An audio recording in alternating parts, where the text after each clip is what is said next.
இன்னைக்கு வந்து நம்ம சேனல்ல சவ் சவ் கூட்டு செஞ்சுக்கலாம். இது வந்து சவ் சவ், இது வந்து பெங்களூர் கத்திரிக்காய்னு சொல்லுவாங்க. இதுதான் வந்து நல்லா மேலே இருக்க தோல்லாம் சீவிட்டு இந்த மாதிரி அரிஞ்சு எடுத்து வச்சுருக்கேன். இந்த மாதிரி 3 நான் இப்போ அரிஞ்சு எடுத்து வச்சுருக்கேன். இது கூட வந்து பெருசாக ஒரு வெங்காயம், அப்புறம் வந்து சின்னதாக 2 தக்காளி அரிஞ்சிருக்கேன். கொஞ்சம் கொத்தமல்லி எடுத்து வச்சுருக்கேன். இதுக்கு ஃபஸ்ட்டு வந்து நம்ம கடலப்பருப்பு வந்துட்டு ஊற வச்சுருக்கணும். நான் 2 மணி நேரத்துக்கு ஒரு கை கடலப்பருப்பு எடுத்து இதில் வந்து ஊற வச்சுருக்கேன். இப்போ இதை வந்து வேக வச்சு எடுத்துக்கலாம். குக்கரில் நான் ஃபஸ்ட்டே ஒரு வாட்டி கழுவி எடுத்துட்டேன். இது 2வது தண்ணி இதை அப்படியே ஊற்றிக்கலாம். கடலப்பருப்பை இந்த மாதிரி போட்டுட்டு ஒரு 2 விசில் வச்சு எடுத்துக்கலாம். நல்லா ஊற வச்சிங்கன்னா உங்களுக்கு வந்து நல்ல ஃபுல்லாக நல்லா வெந்துடணும். முழுசாக கூட இருக்கக்கூடாது, நல்லா வெந்துடணும். இது கூட இன்னும் கூட தண்ணி ஊற்றிக்கலாம். இந்தளவு தண்ணி இருக்கட்டும். இப்போ இது 2 விசில் வச்சு எடுத்துக்கலாம்.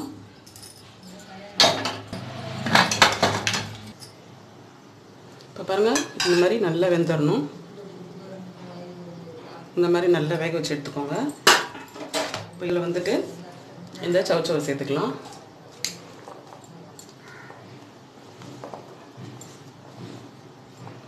அப்படியே இந்த வெங்காயம் தக்காளியும் சேர்த்துக்கலாம்.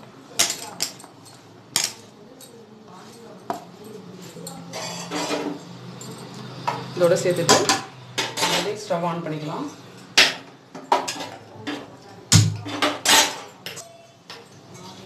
இப்போ இதோட கொஞ்சமாக தண்ணி ஊற்றிக்கலாம். ஏன்னா இதுலேருந்து தண்ணி விடுற காய், இது தண்ணி விடும் கண்டிப்பாக. இது கூடவே கொஞ்சமாக மஞ்சள் சேர்த்துக்கலாம்.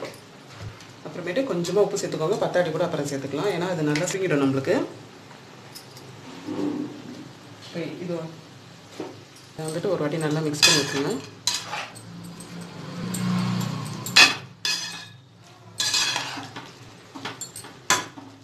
அப்படியே மூடி வச்சுட்டு ஒரு 2 விசில் வச்சு எடுத்துக்கலாம். நல்லா வெந்துடும். 10 விசில் வரத்துக்குள்ளே நம்ம ஒரு தேங்காய் பேஸ்ட் ஒன்று அரைச்சிக்கலாம். இந்த அளவு வந்துட்டு தேங்காய் எடுத்துருக்கேன். இது கூட வந்துட்டு ஒரு 3 பச்சை மிளகா வந்து சேர்த்துக்கிறேன்.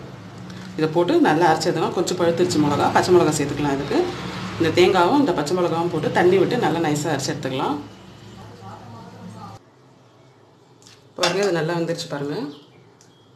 இந்த மாதிரி நல்லா வெந்துடணும். இந்த மாதிரி வந்துடணும். இப்போ ஸ்டவ் ஆன் பண்ணிக்கலாம். இப்போ இதில் நம்ம அரைச்சி வச்ச தேங்காய் பச்சை மிளகா பேஸ்ட்டை ஊற்றிக்கலாம். இது கொஞ்சம் பழுத்த மிளகானால இந்த கலரில் இருக்குது. பச்சை மிளகா ஆட் பண்ணிக்கோங்க. சேர்த்து நல்லா மிக்ஸ் பண்ணிக்கோங்க. உங்களுக்கு தண்ணி எந்த அளவுக்கு வேணுமோ அந்த அளவுக்கு தண்ணி சேர்த்துக்கோங்க. இல்லை இது போதும் ட்ரையாக வேணும்னா தண்ணி கொஞ்சம் கம்மியாக ஊற்றிக்கோங்க. நீங்கள் வந்து இதை கொஞ்சம் நல்லா கிரேவியாட்ட வச்சிங்கன்னா சப்பாத்திக்கெலாம் சூப்பராக இருக்கும்.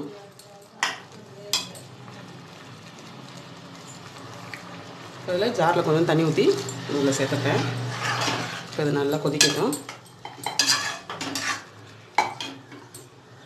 உப்பு வந்து கரெக்டாக இருக்கான்னு செக் பண்ணிக்கோங்க. பத்தாட்டி இந்த டைமில் போட்டுக்கலாம்.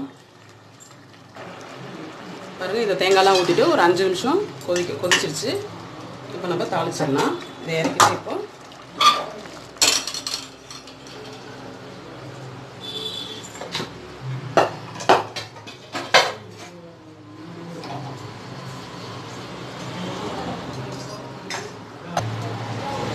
இதில் ஒரு 2 ஸ்பூன் அளவு எண்ணெய் சேர்த்துக்கலாம்.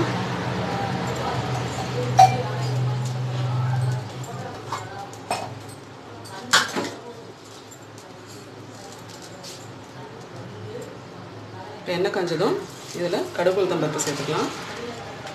கொஞ்சம் உளுத்தம்பருப்பு 1 ஸ்பூன் சேர்த்துக்கிறேன். இதில் வந்துட்டு 2 காஞ்ச மிளகா கிள்ளி வச்சுருக்கேன். ஒரு 5-6 பல் வந்து பூண்டு வந்து நசுக்கி வச்சுருக்கேன். இதை பொரிஞ்சதும் இதை சேர்த்துக்கலாம். இதில் பூண்டு காஞ்ச மிளகா சேர்த்துக்கலாம். அப்புறம் பச்சை கருவேப்பிலை கொஞ்சம்.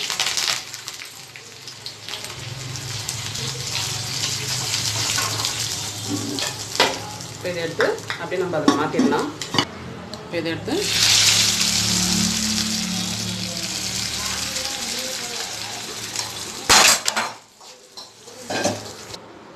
அதங்க சூப்பரான நம்மளுக்கு சவ் சவ் கூட்டு வந்து ரெடி ஆகிடுச்சு. இது வந்து சப்பாத்திக்கு, அப்புறம் காரக்குழம்பு, புளிக்குழம்பு, பூண்டு குழம்புக்கெலாம் சூப்பராக இருக்கும் காம்பினேஷன். இந்த வீடியோ உங்களுக்கு பிடிச்சிருந்தா லைக் பண்ணுங்கள், ஷேர் பண்ணுங்கள்.